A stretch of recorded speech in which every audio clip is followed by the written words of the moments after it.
the NCAA Division II Outdoor Track and Field Championships coming up this week in Pueblo, Colorado at the CSU Pueblo Thunder Bowl. And the Griffons have 4 competitors going total, including 2 throwers, Lucas Trotter and Makenzie Garr. Also joined by the head coach of track and field, Cody Ingold, and head throwers coach, former Griffon All-American himself, Jordan Garr. So we have both Garr siblings with us today. Everybody, welcome. Congratulations. Cody, I guess I'll just start with you. 4 competitors. You got 2 returners to nationals in the case of Makenzie, her 4th trip, and Lucas Trotter making his 3rd trip to nationals. Lucas, the number 1 seed. Makenzie already All-American accolades to her name. Just, I don't know, how are you feeling entering this week? We had some high hopes, and we've been to some national meets and not been as successful as we wanted to be.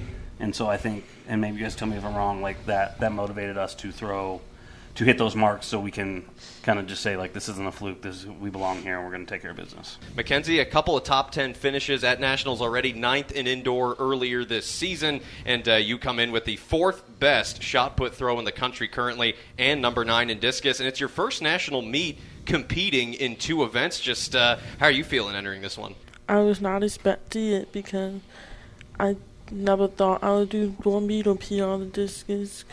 And I was really happy that I made this distance to get me broad bone to go discus. I was hoping to go the hammer too, but, well. Yeah.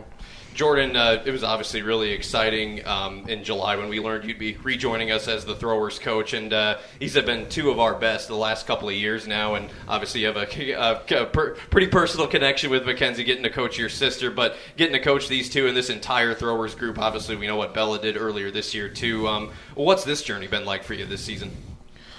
It's kind of been great. It's kind of like the opposite feeling. You know? Because when I was competing as an athlete, I thought about like training myself and everything. Now I feel like I'm giving back with them too in Pueblo. It's been exciting every season. Yeah.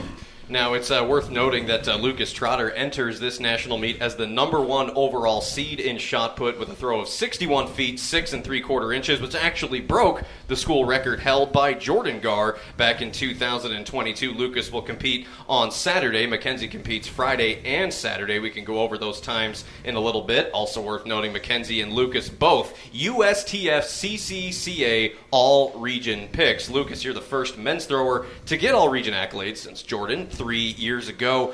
You went into nationals last year in shot put. You finished inside the top 20, but now you're the number 1 seed. How does that change your mindset, if at all, going into this meet? I got really mad last year that I got 16th, which was worse than indoor, actually. Yeah.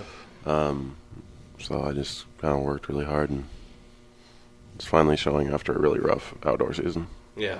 Cody, you talk about, these people that are going to nationals. It seems like, for these guys, it's multiple trips. Lucas his 3rd, Makenzie his 4th. You hire a new throwers coach, which obviously you had the pleasure of watching grow as a student athlete. What does it take just year-round to get to this point, much less the podium like some of your athletes have done? I mean, it's a year-long regimen, I'm sure. Just what can you say about the work it takes to get the opportunity to compete at this stage? It's a lot of physical work, obviously, but there's a lot of mental that goes into it. Mm-hmm. Because when you get to the national meet, like, that's what matters. Everything you did all year goes out the window. So getting there, doing it on the day is what's important, and it's just wrapping your head around that and creating good habits throughout the week, throughout the year, doing everything the way you're doing in practice at a meet, and then doing it at the meet, transitioning meet to meet, and get growing in the things that you're working on. So, like Lucas said, he probably the roughest outdoor season he's had, and he just, he struggled a little bit, and he wasn't scared to talk about it and have open conversations, and let me know and let Jordan know that he's struggling, and he kind of found his footing late, and it's different. It's a lot of pressure to throw. You do a lot of practice to get in a ring and spend 10 seconds throwing. And you have to perfect it in that 10 seconds, and so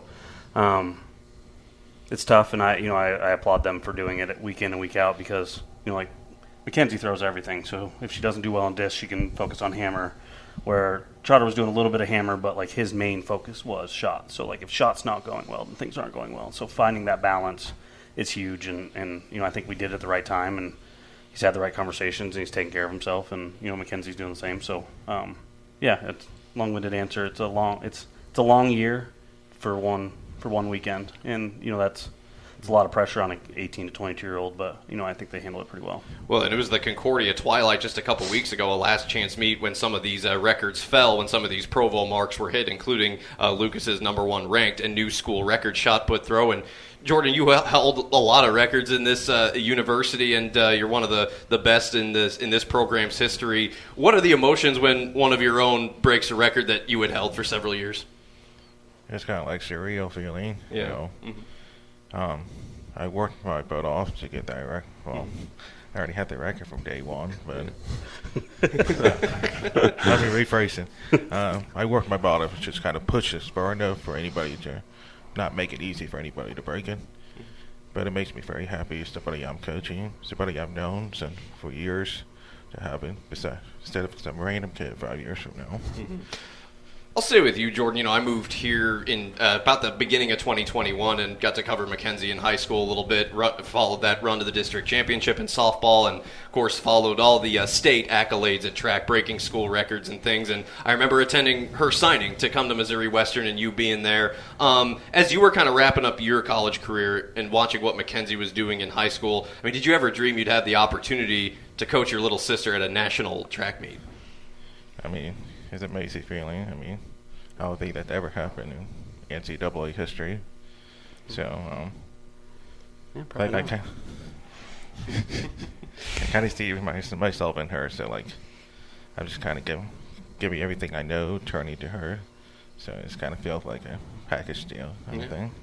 And Makenzie, you're only a sophomore in college. You've competed at state championships and now national championships, indoor and outdoor. What are those feelings, those butterflies, as you step into that circle and get ready to compete? Is it just like you treat it like any other? I mean, how do you kind of hone all that stuff in as you try to compete and put your best foot forward on these big stages?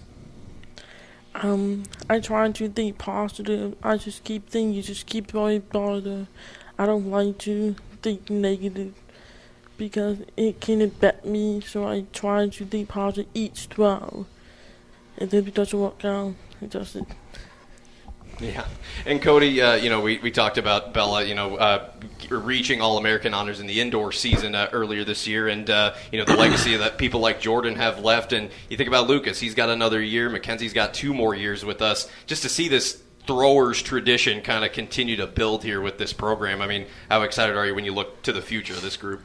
Oh, I'm excited because, they're back, and we have a really good group coming in. Jordan's done a really good job in recruiting. So all they're going to do is continue to build and get stronger, and hopefully, take over that best throws group in MIAA and, move on to hopefully best throws, no pressure, best throws crew in the country. It's fun to watch. They have, we've made some adjustments to where we throw in the indoor, and I think that's helped tremendously. And Jordan's just done a good job. He has some vision. He's excited about where we're at and what we're doing, and he wants to make it better every day. And teaching him to be patient a little bit has been part of his process, I guess. But he's done a really good job, and I love this group. It's throwers tend to be by themselves. They practice away from the team because we don't have a track facility. But even if we did, the throwing area is usually not on the track. So. They're always by themselves, so they have to bond together. But then it's my job to make sure I'm there too, and they know who I am, because it's I want them to be a part of the team, and we try to bring everybody in. And I think Jordan's done a really, really good job of bringing them full circle. It's not just them. It's not us against the world. We're a team. So it's been really a joy to watch it continue to grow. His that first class with him and Dallas and Nate and those guys did a really good job, and now it's this group's turn to kind of make it their own.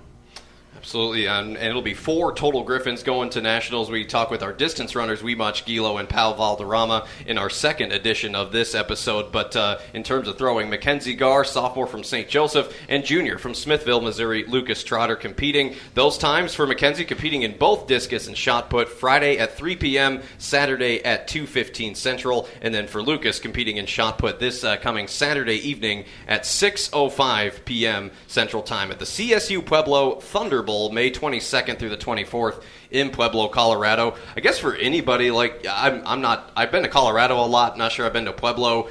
Is elevation a factor in Pueblo?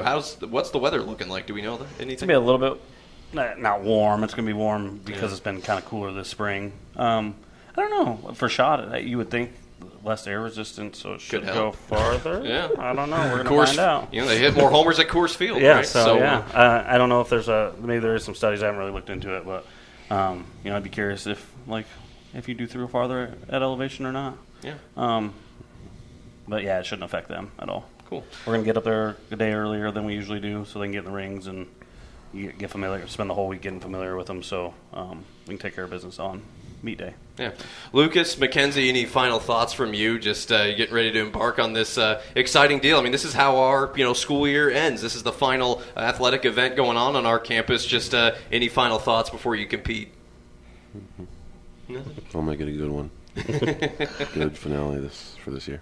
Well said. And he is the number 1 seed in shot put, whereas Makenzie Garr ranked 4th in the country in shot, 9th in discus. So good odds that we could see some Griffs on the podium this week down in Pueblo, Colorado. And we'll have full coverage of the meet with results and photos and the rest of it at GoGriffins.com, where you can find all the latest editions of our Griffin Sports Insider podcast. This episode with Cody Ingold, Makenzie Garr, Jordan Garr, head throwers coach, and of course Lucas Trotter as well. Thank you all. Congratulations to you all, and best of luck. We look forward to seeing you compete. Thanks, Tommy.